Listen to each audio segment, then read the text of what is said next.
जय हिंद दोस्तों। हाल ही में इंडिया और ऑस्ट्रेलिया के बीच में एक डील साइन हुई है और इस डील में साइन किया गया है कि ऑस्ट्रेलिया जो है वो इंडिया को यूरेनियम की सप्लाई करेगा। ये वही यूरेनियम है जो कि न्यूक्लियर वेपन्स बनाने में यूज किया जाता है और ये सबसे ज़्यादा इम्पॉर्टेंट है। इंडिया के 2047 का जो गोल है 100 मेगावाट इलेक्ट्रिसिटी प्रोड्यूस करने का, न्यूक्लियर एनर्जी प्रोड्यूस करने का, इसको सच करने के लिए और इसको हकीकत बनाने के लिए इस डील का साइन होना बहुत ज़्यादा इंपॉर्टेंट था। और इस डील के बाद में जो हमारे सी जिनपिंग जी हैं वो भी सैड है क्योंकि इंडिया की इतनी अचीवमेंट देखने के बाद में जाहिर सी बात है कि चाइना कभी खुश नहीं हो सकता। आप देख सकते हैं कि यहाँ पे जो वेस्टर्न मीडियाज़ और जो वर्ल्ड मीडियाज़ हैं उन्होंने भी इसको कवर किया है कि Modi clinches the uranium supply deal, और जिसकी वजह से जो हमारा जो इंडिया का न्यूक्लियर एनर्जी एम्बिशन है उसको अचीव करने में बहुत ज़्यादा मदद मिलने वाली है। क्योंकि ये डील जो है ऑस्ट्रेलिया के साथ में साइन की गई है और इस डील के तहत जो है ऑस्ट्रेलिया इंडिया को यूरेनियम सप्लाई करने वाला है फॉर सिविलियन पर्पज़।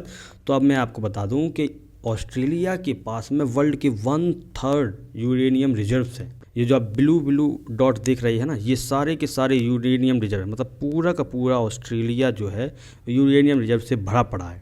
तो आखिर यूरेनियम है क्या और इसके जो है यूजेस क्या है, मैं आपको बता दूं कि एक नेचुरली पाया जाने वाला मेटल है जो कि एक फ्यूल की तरह करता है न्यूक्लियर पावर प्लांट में। जिस तरीके से कोयला भट्टी में डाला जाता है और वो आग का काम करता है और एनर्जी प्रोड्यूस करता है, उसी प्रकार से यूरेनियम जो है सेम काम करता है। बट क्योंकि कोयला जो है बहुत ज़्यादा इमिशन प्रोड्यूस करता है और लेस एनर्जी प्रोड्यूस करता है एज कम्पेयर टू यूरेनियम, और वही दूसरी ओर यूरेनियम जो है बहुत ज़्यादा एनर्जी प्रोड्यूस करता है। मतलब एक छोटा सा यूरेनियम का टुकड़ा बहुत ज़्यादा एनर्जी प्रोड्यूस कर सकता है एज कम्पेयर टू कोयला।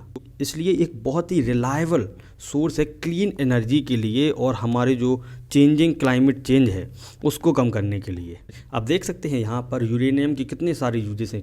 न्यूक्लियर एनर्जी, न्यूक्लियर मेडिसिन में इसे यूज किया जाता है, radiometric dating, food processing, industrial x-ray और बहुत सारी चीज़ों में इसे यूज किया जाता है। तो आखिर इंडिया को जो है ऑस्ट्रेलियन यूरेनियम की ज़रूरत क्या है? क्या इंडिया के पास में इतने ज़्यादा सफिशिएंट यूरेनियम रिजर्व्स नहीं है?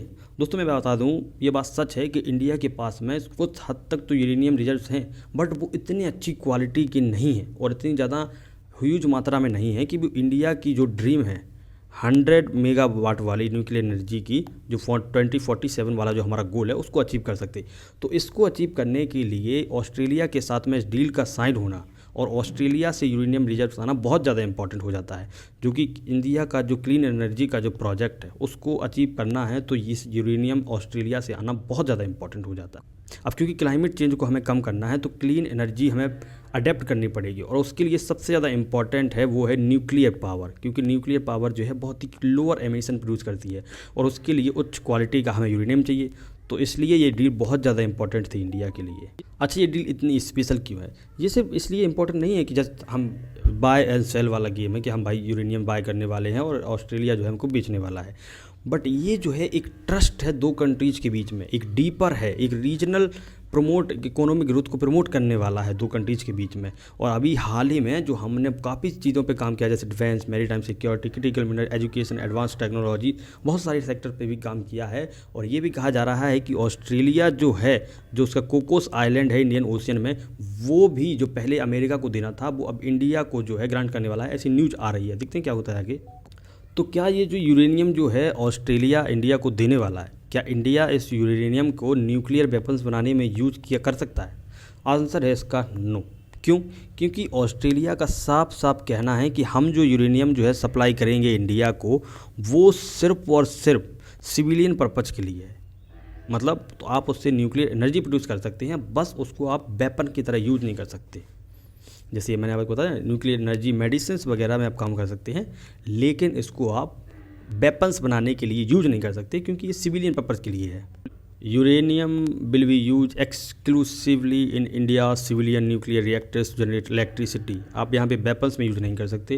It will remain under international safe guard.